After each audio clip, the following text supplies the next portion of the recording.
Il y a 3 facteurs qui sont essentiels pour la prière. Premièrement, le désir. Deuxièmement, la foi. Et troisièmement, le vouloir, la volonté. Nous nous contentons de mentionner cela pour que chacun nous y pensions. Ensuite, lorsque nous réunissons la communion, la soumission et la requête, nous avons la coopération.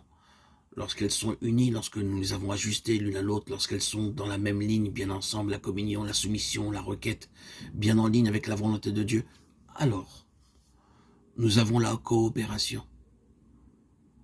Peut-être en terminant cet aspect des choses, devons-nous nous souvenir que très souvent le Seigneur demande de notre part un exercice avant d'intervenir.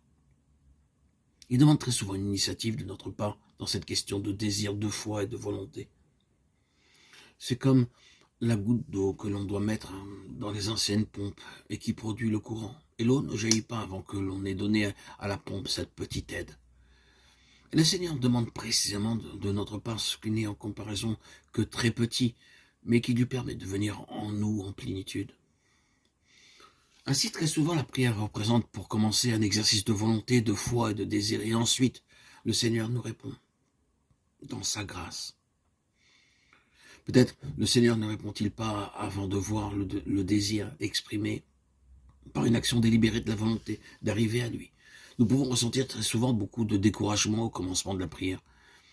Et le danger pour nous, c'est d'abandonner trop vite, d'abandonner parce qu'il nous semble n'arriver à rien. Le Seigneur nous demande simplement cette goutte d'eau qui fera jaillir le flot.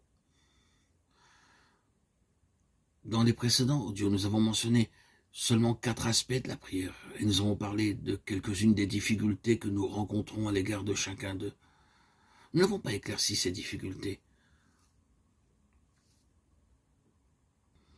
Ces difficultés ne se trouvent réellement que dans le domaine de l'esprit, mais tandis qu'elles peuvent parfois entraver le chemin de la foi triomphera d'elle.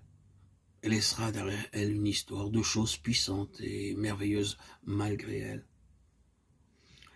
Il nous faut mettre au diapason avec l'esprit.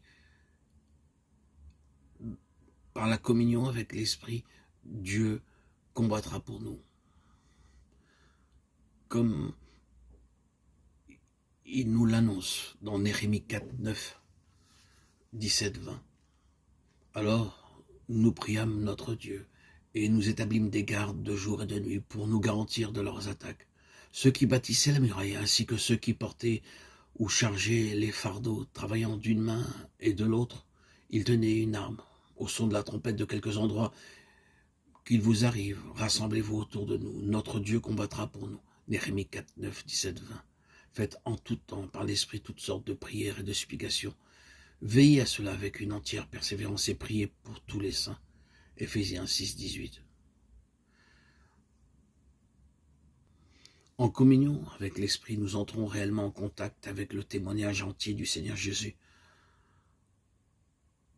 Nous triomphons du conflit.